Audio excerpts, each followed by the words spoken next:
ഇന്നത്തെ നമ്മുടെ റെസിപ്പി ഒരു നാടൻ ഒഴിച്ചുകറിയാണ്. മറ്റൊന്നുമല്ല, നമ്മുടെയൊക്കെ വീടുകളിൽ മിക്കപ്പോഴും ഉണ്ടാക്കാറുള്ള തീയലാണ്. അപ്പോൾ ഈ ഒരു തീയൽ വന്നിട്ട് നമ്മൾ രണ്ട് രീതിയിൽ തയ്യാറാക്കാറുണ്ട്. ഒന്ന് വന്നിട്ട് പച്ച തീയലും പിന്നെ ഒന്ന് വന്നിട്ട് വറുത്തരച്ച തീയലും. അപ്പോൾ ഇന്ന് ഞാൻ നിങ്ങളുമായിട്ട് ഷെയർ ചെയ്യാൻ പോകുന്നത് നമ്മുടെ വറുത്തരച്ച തീയലിൻ്റെ റെസിപ്പിയാണ്. അപ്പോൾ ഈ ഒരു തീയലിന് തേങ്ങയൊക്കെ വറുത്തരയ്ക്കുന്ന സമയത്ത് ഒന്ന് രണ്ട് കാര്യങ്ങളും കൂടി എക്സ്ട്രാ ആഡ് ചെയ്ത് കഴിഞ്ഞാലുണ്ടല്ലോ, അതിൻ്റെ ആ ഒരു ടേസ്റ്റ് തന്നെ വേറൊരു ലെവലായിരിക്കും. അപ്പോൾ അതെന്താണെന്ന് നമുക്ക് നോക്കാം. അതിനു മുൻപ് നമ്മുടെ ഈ ഒരു ചാനൽ ആദ്യമായിട്ടാണ് കാണുന്നതെങ്കിൽ പ്ലീസ് ഒന്ന് സബ്സ്ക്രൈബ് ചെയ്ത് സപ്പോർട്ട് ചെയ്യുക. അപ്പോൾ നമ്മുടെ ടേസ്റ്റി ആയിട്ടുള്ള തീയൽ തയ്യാറാക്കാനായിട്ട് ഞാനിപ്പോൾ ഇവിടെ ആദ്യം തന്നെ ഒരു പാൻ അടുപ്പിൽ വെച്ചിട്ടുണ്ട്. പാൻ ചൂടായി വരുമ്പോഴത്തേക്കും നമുക്കിതിലേക്ക് 2 ടേബിൾ സ്പൂൺ അളവിൽ വെളിച്ചെണ്ണ ഒഴിച്ചു കൊടുക്കാം. അപ്പോൾ തീയലൊക്കെ തയ്യാറാക്കുന്ന സമയത്ത് വെളിച്ചെണ്ണ തന്നെ ഉപയോഗിക്കാൻ നോക്കുക കേട്ടോ. സൺഫ്ലവർ ഓയിലൊക്കെ ഉപയോഗിച്ച് കഴിഞ്ഞാൽ അതിൻ്റെ ഒരു കറക്റ്റ് ടേസ്റ്റ് കിട്ടില്ല. തന്നെയല്ല, ഇതൊരു നാടൻ കറിയാണ്. അപ്പോൾ അതുകൊണ്ട് തന്നെ നമുക്കിതിലേക്ക് വെളിച്ചെണ്ണയായിരിക്കും നല്ലത്. പിന്നെ വെളിച്ചെണ്ണയുടെ ടേസ്റ്റ് ഇഷ്ടമല്ലാത്തവർക്ക് സൺഫ്ലവർ ഓയിലും തയ്യാറാക്കി എടുക്കാവുന്നതാണ്. എണ്ണയെല്ലാം നല്ലപോലെ ഒന്ന് ചൂടായി വരുമ്പോഴത്തേക്കും നമുക്കിതിലേക്ക് കുറച്ച് കടുക് ഇട്ട് കൊടുക്കാം. കടുകെല്ലാം നല്ലപോലെ ഒന്ന് പൊട്ടി വരുമ്പോഴത്തേക്കും നമുക്കിതിലേക്ക് കുറച്ച് കറിവേപ്പില ഇട്ട് കൊടുക്കണം. ഇനി ഇതിലേക്ക് ഞാനിപ്പോൾ ഇവിടെ ചേർത്ത് കൊടുക്കാൻ പോകുന്നത് ഒരു 10-25 കുഞ്ഞുള്ളിയാണ്. അതിൻ്റെ ഒരു തൊലിയൊക്കെ കളഞ്ഞ് നല്ലപോലെ ഒന്ന് ക്ലീൻ ചെയ്തെടുത്തിട്ടുണ്ട്. പിന്നെ നിങ്ങൾ എടുക്കുന്ന ഉള്ളി വന്നിട്ട് കുറച്ച് വലിപ്പമുള്ളതാണെങ്കിൽ രണ്ടായിട്ട് ഒന്ന് കട്ട് ചെയ്തതിന് ശേഷം ചേർത്ത് കൊടുക്കാവുന്നതാണ്. ഉള്ളിയോടൊപ്പം തന്നെ ഞാൻ ഇതിലേക്ക് 2-3 പച്ചമുളകും കൂടി നെടുകെ കീറിയത് ചേർത്ത് കൊടുക്കുന്നുണ്ട്. പച്ചമുളകിൻ്റെ എണ്ണമൊക്കെ നിങ്ങളുടെ എരിവിനനുസരിച്ച് മാറ്റം വരുത്താവുന്നതാണ്. ഇനിയിപ്പോൾ നമുക്ക് ഈ ഒരു ഉള്ളിയെല്ലാം നല്ലപോലെ ഒന്ന് വഴറ്റി ഒന്ന് സോഫ്റ്റായി വരുമ്പോഴത്തേക്കും ബാക്കി ചേരുവകളും കൂടി ചേർത്ത് കൊടുക്കാം. അപ്പോൾ ഇതാ നമ്മുടെ ഉള്ളിയെല്ലാം ആവശ്യത്തിന് സോഫ്റ്റായി വന്നിട്ടുണ്ട്. ഇതിലേക്ക് ഇപ്പോൾ ഞാൻ ചേർത്ത് കൊടുക്കാൻ പോകുന്നത് ശീമച്ചക്കയാണ്. ഞാനിപ്പോൾ ഇവിടെ ഒരു ശീമച്ചക്കയുടെ പകുതി ചെറുതായിട്ട് കട്ട് ചെയ്തത് ചേർത്ത് കൊടുക്കുന്നുണ്ട്. ഇത് ഓപ്ഷനിലാണ് കേട്ടോ. കഷ്ണങ്ങൾ നിങ്ങൾക്ക് ഇഷ്ടമുള്ളത് ചേർത്ത് കൊടുക്കാം. വെണ്ടയ്ക്ക ചേർക്കണമെങ്കിൽ ചേർത്ത് കൊടുക്കാം. ഇനിയിപ്പോൾ ഉള്ളിയുടെ ഒപ്പം തന്നെ നിങ്ങൾക്ക് ഇതിലേക്ക് ഉരുളക്കിഴങ്ങ് ചെറുതായിട്ട് കട്ട് ചെയ്തത് വേണമെങ്കിൽ ചേർത്ത് കൊടുക്കാം. അപ്പോൾ കഷ്ണങ്ങളൊക്കെ നിങ്ങളുടെ ഇഷ്ടത്തിന് നിങ്ങൾക്ക് മാറ്റം വരുത്താവുന്നതാണ്. ഞാനിപ്പോൾ ഇതിലേക്ക് ഉള്ളിയും ഈ ഒരു ശീമച്ചക്കയുമാണ് ചേർത്ത് കൊടുക്കുന്നത്. ഇനിയിപ്പോൾ നിങ്ങൾക്ക് ഇതിലേക്ക് ഉള്ളി മാത്രം വെച്ചിട്ടും തീയൽ തയ്യാറാക്കാവുന്നതാണ്. ഇനി ഇതിലേക്ക് ഞാൻ 1 ടീസ്പൂൺ അളവിൽ മഞ്ഞൾപ്പൊടിയും കൂടി ചേർത്ത് കൊടുക്കുന്നുണ്ട്. ഇനി ഇതെല്ലാം കൂടി നല്ലപോലെ ഒന്ന് മിക്സ് ചെയ്തെടുക്കണം. അതിനുശേഷം നമ്മുടെ ഈ ഒരു കഷ്ണങ്ങളെല്ലാം വേകാൻ ആവശ്യമായ വെള്ളം കൂടി നമുക്കിതിലേക്ക് ഒഴിച്ചു കൊടുക്കാം. അതോടൊപ്പം തന്നെ നമുക്ക് ഈ ഒരു തീയലിന് ആവശ്യമായ ഉപ്പും കൂടി ഈ സമയം ഞാൻ ഇതിലേക്ക് ചേർത്ത് കൊടുക്കുന്നുണ്ട്. ഇനി ഇതെല്ലാം കൂടി നല്ലപോലെ ഒന്ന് തിളച്ച് നമ്മൾ ഇട്ട് കൊടുത്തിരിക്കുന്ന കഷ്ണങ്ങളെല്ലാം വെന്ത് വരട്ടെ. ആ ഒരു സമയം കൊണ്ട് തന്നെ നമുക്കിതിന് വേണ്ടിയിട്ടുള്ള അരപ്പ് തയ്യാറാക്കിയെടുക്കാം. അതിനായിട്ട് ഞാനിപ്പോൾ ഇവിടെ വേറൊരു പാൻ അടുപ്പിൽ വെച്ചിട്ടുണ്ട്. പാൻ ചൂടായി വരുമ്പോഴത്തേക്ക് നമുക്കിതിലേക്ക് തേങ്ങ ഇട്ട് കൊടുക്കണം. ഞാനിപ്പോൾ ഇവിടെ ഒരു തേങ്ങയുടെ പകുതി ഞാൻ ഇതിലേക്ക് ചേർത്ത് കൊടുക്കുന്നുണ്ട്. ഇനിയിപ്പോൾ നമുക്ക് ഈ ഒരു തേങ്ങയെല്ലാം നല്ലപോലെ ഒന്ന് വഴറ്റി അതിലുള്ള ഒരു വെള്ളത്തിൻ്റെ അംശമൊക്കെ ഒന്ന് മാറി വരണം. ഒരു 2-3 മിനിറ്റ് ചെറിയ തീയിൽ നല്ലപോലെ ഒന്ന് വഴറ്റിയെടുക്കണം. ആ ഒരു സമയം കൊണ്ട് തന്നെ നമ്മുടെ തേങ്ങയിലുള്ള ആ ഒരു വെള്ളമെല്ലാം ഒന്ന് മാറി വരുന്നത് കാണാം. അപ്പോൾ ദാ ഇതിപ്പോൾ ഒരു 2-3 മിനിറ്റ് ആയിട്ടുണ്ട്. നമ്മുടെ തേങ്ങയിലുള്ള വെള്ളമെല്ലാം നല്ലപോലെ ഒന്ന് മാറി ഡ്രൈ ആയി വന്നിട്ടുണ്ട്. ഇനി നമുക്ക് ബാക്കി ചേരുവകൾ ഓരോന്നായിട്ട് ചേർത്ത് കൊടുക്കാം. ഞാനിപ്പോൾ ഇതിലേക്ക് ആദ്യം തന്നെ ഒരു 5 വറ്റൽമുളക് ചേർത്ത് കൊടുക്കുന്നുണ്ട്. കാശ്മീരി മുളകാണ് ഞാനിവിടെ ചേർത്ത് കൊടുത്തിരിക്കുന്നത്. അതുകൊണ്ട് തന്നെ നമ്മുടെ തീയലിന് അധികം എരിവുണ്ടാവില്ല, എന്നാൽ നല്ലൊരു കളറും ഉണ്ടാവും. ഇനിയിപ്പോൾ നിങ്ങൾക്ക് കുറച്ചും കൂടി എരിവ് വേണമെന്ന് വരികിൽ ഒരു 2-3 കാശ്മീരി മുളകും ബാക്കി വന്നിട്ട് നമ്മുടെ സാധാരണ എരിവുള്ള വറ്റൽമുളകും ചേർത്ത് കൊടുക്കാം. അതൊക്കെ നിങ്ങളുടെ ഇഷ്ടത്തിന് നിങ്ങൾക്ക് മാറ്റം വരുത്താവുന്നതാണ്.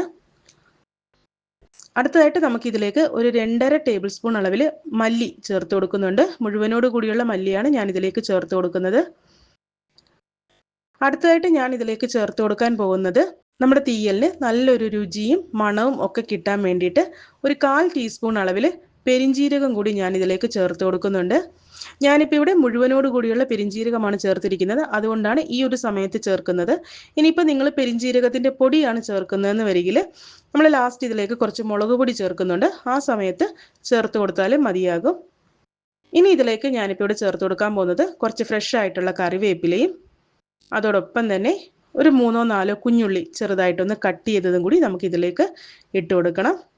അപ്പോൾ ഈ ഒരു പെരിഞ്ജീരകവും അതുപോലെ തന്നെ കറിവേപ്പിലയും ഉള്ളിയും ഒക്കെ ചേർക്കുമ്പോൾ ഉണ്ടല്ലോ, നമ്മുടെ തീയലിന് നല്ലൊരു രുചിയും മണവും ഒക്കെ ആയിരിക്കും. അപ്പോൾ ഇതുപോലൊന്ന് ട്രൈ ചെയ്ത് നോക്കൂ, എല്ലാവർക്കും ഇഷ്ടപ്പെടും. ഇനി ഇതെല്ലാം കൂടി നല്ലപോലെ ഒന്ന് കുറഞ്ഞ തീയിൽ വഴറ്റിയെടുക്കണം. തേങ്ങയെല്ലാം നല്ലൊരു ഗോൾഡൻ ബ്രൗൺ കളറായി വരുന്നത് വരെ നല്ലപോലെ ഒന്ന് വഴറ്റിയെടുക്കാം. ഞാൻ ഇത്ര ഡീറ്റെയിൽ ആയിട്ട് പറയുന്നത് എന്താ വെച്ചാൽ തുടക്കക്കാരെങ്കിലും നമ്മുടെ വീഡിയോ കാണുന്നുണ്ടെങ്കിൽ അവർക്കും കൂടി ഉപകാരമായിക്കോട്ടെ എന്ന് കരുതിയിട്ടാണ് ഇത്ര ഡീറ്റെയിൽ ആയിട്ട് ഓരോന്നും പറയുന്നത്. അപ്പോൾ നിങ്ങൾക്ക് എൻ്റെ ഈ ഒരു റെസിപ്പീസ് ഒക്കെ ഇഷ്ടമാവുകയാണെങ്കിൽ ചാനലും കൂടി ഒന്ന് സബ്സ്ക്രൈബ് ചെയ്ത് സപ്പോർട്ട് ചെയ്യണേ. അപ്പോൾ ഇതാ നമ്മുടെ തേങ്ങയെല്ലാം ഇവിടെ ചെറിയൊരു ഗോൾഡൻ ബ്രൗൺ കളറായി വരുന്നുണ്ട്. ഈ സമയം ഞാൻ ഇതിലേക്ക് 1 ടേബിൾ സ്പൂൺ അളവിൽ മുളക് പൊടി ചേർത്ത് കൊടുക്കുന്നുണ്ട്. ഞാനിപ്പോൾ ഇവിടെ കാശ്മീരി മുളക് പൊടിയാണ് ചേർത്ത് കൊടുത്തിരിക്കുന്നത്. പിന്നെ ഞാൻ നേരത്തെ പറഞ്ഞ പോലെ തന്നെ നമ്മൾ പെരിഞ്ജീരകത്തിൻ്റെ പൊടിയാണ് ചേർക്കുന്നതെന്ന് വരികിൽ ഈ സമയത്ത് ചേർത്ത് കൊടുത്താൽ മതിയാകും. ഒരു 1/4 ടീസ്പൂൺ മുതൽ 1/2 ടീസ്പൂൺ വരെ നമുക്കിതിലേക്ക് ചേർത്ത് കൊടുക്കാം. ഇനി ഇതും കൂടി നമുക്ക് നല്ലപോലെ ഒന്ന് വഴറ്റി നമ്മുടെ മുളക് പൊടിയുടെ ആ ഒരു പച്ചമണമൊക്കെ ഒന്ന് മാറി വരട്ടെ. അതുവരെ നല്ലപോലെ ഒന്ന് വഴറ്റി കൊടുക്കുക. ഒരുപാട് സമയമൊന്നും വേണ്ട, 1-2 മിനിറ്റ് ഒന്ന് വഴറ്റിയെടുത്താൽ മതിയാകും. പിന്നെ ഈ ഒരു തീയലിൻ്റെ കൂട്ട് വന്നിട്ട് ഇപ്പോൾ ബാച്ചിലേഴ്സ് ആയിട്ടുള്ളവർക്കോ അല്ലെങ്കിൽ നമ്മളിപ്പോൾ ജോലിക്കൊക്കെ പോകുന്നവർക്കൊക്കെ ആണെങ്കിലും പെട്ടെന്ന് തന്നെ നമുക്ക് രാവിലത്തെ പണി എളുപ്പമാക്കാൻ വേണ്ടിയിട്ട് ഇതുപോലെ തേങ്ങയും മറ്റ് ചേരുവകളും നല്ലപോലെ ഒന്ന് വറുത്തെടുക്കുക. വറുക്കുന്ന സമയത്ത് ഉള്ളി ചേർക്കരുത് കേട്ടോ, ഉള്ളി അങ്ങ് സ്കിപ്പ് ചെയ്തേക്കുക. ഉള്ളി ചേർക്കാണ്ട് ബാക്കി എല്ലാ ചേരുവകളും ചേർത്ത് നല്ലപോലെ ഒന്ന് വറുത്തതിന് ശേഷം ഒട്ടും തന്നെ വെള്ളം ചേർക്കാതെ മിക്സിയുടെ ജാറിൽ നന്നായിട്ടൊന്ന് അരച്ചെടുക്കുക. അതിനുശേഷം എയർ ടൈറ്റ് ആയിട്ടുള്ള ഒരു കണ്ടെയ്നറിലിട്ട് ഫ്രിഡ്ജിൽ സൂക്ഷിക്കുവാണെങ്കിൽ കുറച്ച് നാൾ നമുക്ക് കേടാവാതെ ഉപയോഗിക്കാൻ പറ്റും. നമ്മൾ തീയലൊക്കെ വെക്കുന്ന സമയത്ത് കഷ്ണങ്ങളൊക്കെ വെന്തതിന് ശേഷം ഇതിൽ നിന്ന് നമുക്ക് ആവശ്യത്തിനുള്ളത് എടുത്ത് കഷ്ണങ്ങളിലേക്ക് മിക്സ് ചെയ്ത് കൊടുത്താൽ മതിയാകും. അപ്പോൾ ഒരു കാര്യം പ്രത്യേകം ശ്രദ്ധിക്കുക, നമ്മൾ ഇതിലേക്ക് ഒട്ടും തന്നെ വെള്ളം ചേർക്കാൻ പാടില്ല. അതുപോലെ തന്നെ വറക്കുന്ന സമയത്തുള്ള ഉള്ളി അങ്ങ് സ്കിപ്പ് ചെയ്യുക. പിന്നെ നമ്മൾ എടുക്കുന്ന മിക്സിയുടെ ജാറിലും അതുപോലെ തന്നെ ഇതിട്ട് സൂക്ഷിക്കുന്ന ജാറിലും വെള്ളത്തിൻ്റെ അംശം ഒട്ടും തന്നെ ഇല്ലയെന്ന് ഉറപ്പുവരുത്തുക. ഇത്രയും കാര്യങ്ങൾ ശ്രദ്ധിച്ചു കഴിഞ്ഞാൽ നമുക്ക് ഈ ഒരു കൂട്ട് വന്നിട്ട് കുറച്ചധികം നാൾ ഫ്രിഡ്ജിൽ നമുക്ക് സൂക്ഷിക്കാൻ പറ്റും. അപ്പോൾ ഇതാ നമ്മുടെ തേങ്ങയെല്ലാം ഞാനിപ്പോൾ ഇവിടെ ആവശ്യത്തിന് വറുത്തെടുത്തിട്ടുണ്ട്. ഞാനിപ്പോൾ ഇവിടെ സ്റ്റവ് ഓഫാക്കിയിരിക്കുകയാണ്. ഇനിയിപ്പോൾ ഇതെല്ലാം കൂടി നല്ലപോലെ ഒന്ന് തണുക്കട്ടെ. തണുത്തതിന് ശേഷം ഞാനിപ്പോൾ ഇതൊരു മിക്സിയുടെ ജാറിലേക്ക് ഇട്ട് കൊടുക്കുകയാണ്. ഇനി ഇതിലേക്ക് നമുക്ക് ആവശ്യത്തിന് വെള്ളവും കൂടി ചേർത്ത് കൊടുത്ത് പേസ്റ്റ് പോലെ ഒന്ന് അരച്ചെടുക്കാം. അപ്പോൾ ഞാനിതെല്ലാം ഇവിടെ നല്ലപോലെ ഒന്ന് അരച്ച് കൊണ്ടുവന്നിട്ടുണ്ട്. നമ്മൾ ഇട്ട് കൊടുത്തിരിക്കുന്ന കഷ്ണമെല്ലാം ഇവിടെ ആവശ്യത്തിന് വെന്ത് വന്നിട്ടുണ്ട്. ഒരു 75% വെന്തിട്ടുണ്ട്. ഇനി ഇതിലേക്ക് ഞാൻ പുളി ചേർത്ത് കൊടുക്കാൻ പോവാണ്.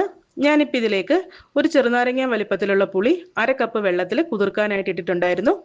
അത് നല്ലപോലെ പിഴിഞ്ഞ് ആ ഒരു വെള്ളം നമുക്കിതിലേക്ക് ചേർത്ത് കൊടുക്കാം.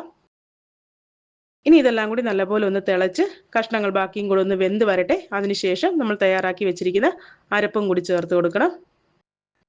അപ്പോൾ നമ്മുടെ കഷ്ണമെല്ലാം ഇവിടെ ആവശ്യത്തിന് വെന്ത് വന്നിട്ടുണ്ട്. അതിലേക്ക് ഉപ്പും പുളിയൊക്കെ നല്ലപോലെ ഒന്ന് പിടിച്ചു വന്നിട്ടുണ്ട്. ഇനി ഇതിലേക്ക് നമ്മൾ നേരത്തെ അരച്ചു വെച്ചിരിക്കുന്ന അരപ്പും കൂടി നമുക്ക് ഇതിലേക്ക് ചേർത്ത് കൊടുക്കാം. ഇനിയിപ്പോൾ ഞാൻ നമ്മുടെ മിക്സിയുടെ ജാറിലേക്ക് ഒരു 1/4 കപ്പ് വെള്ളവും കൂടി ഒഴിച്ചു കൊടുത്തിട്ടുണ്ട്. അതും കൂടി ഞാൻ ഇതിലേക്ക് ഒഴിച്ചു കൊടുക്കുകയാണ്. ഇനി ഇതെല്ലാം കൂടി നല്ലപോലെ ഒന്ന് മിക്സ് ചെയ്ത് അരപ്പെല്ലാം നല്ലപോലെ ഒന്ന് തിളച്ച് വരട്ടെ. അപ്പോൾ നമ്മുടെ അരപ്പെല്ലാം ഇവിടെ നല്ലപോലെ ഒന്ന് തിളച്ച് വന്നിട്ടുണ്ട്. ഞാനിപ്പോൾ ഇവിടെ സ്റ്റവ് ഓഫാക്കിയിരിക്കുകയാണ്. അപ്പോൾ നമ്മുടെ ടേസ്റ്റി ആയിട്ടുള്ള തീയൽ ഇവിടെ റെഡി ആയിട്ടുണ്ട്. ഒരു തവണയെങ്കിലും നിങ്ങൾ ഇതുപോലൊന്ന് ചെയ്ത് നോക്കൂ. എല്ലാവർക്കും ഒരുപാട് ഇഷ്ടപ്പെടും. അത്ര ടേസ്റ്റി ആയിട്ടുള്ള ഒന്നാണിത്. അപ്പോൾ എല്ലാവർക്കും എൻ്റെ ഒരു റെസിപ്പിയൊക്കെ ഇഷ്ടമായിട്ടുണ്ടെന്ന് കരുതുന്നു. റെസിപ്പി ഇഷ്ടമായാൽ നിങ്ങളുടെ ഫ്രണ്ട്സിനും റിലേറ്റീവ്സിനും ഒക്കെ ഒന്ന് ഷെയർ ചെയ്ത് കൊടുക്കുക. അതുപോലെ തന്നെ വീഡിയോ ലൈക്ക് ചെയ്യാൻ മറക്കരുത്. കൂടാതെ നിങ്ങളുടെ അഭിപ്രായങ്ങളും നിർദ്ദേശങ്ങളൊക്കെ കമൻറ്റ് ബോക്സിലൂടെ എന്നെ അറിയിക്കാവുന്നതാണ്. അടുത്ത നല്ലൊരു റെസിപ്പിയായിട്ട് കാണുന്നത് വരേക്കും ടേക്ക് കെയർ. ബൈ.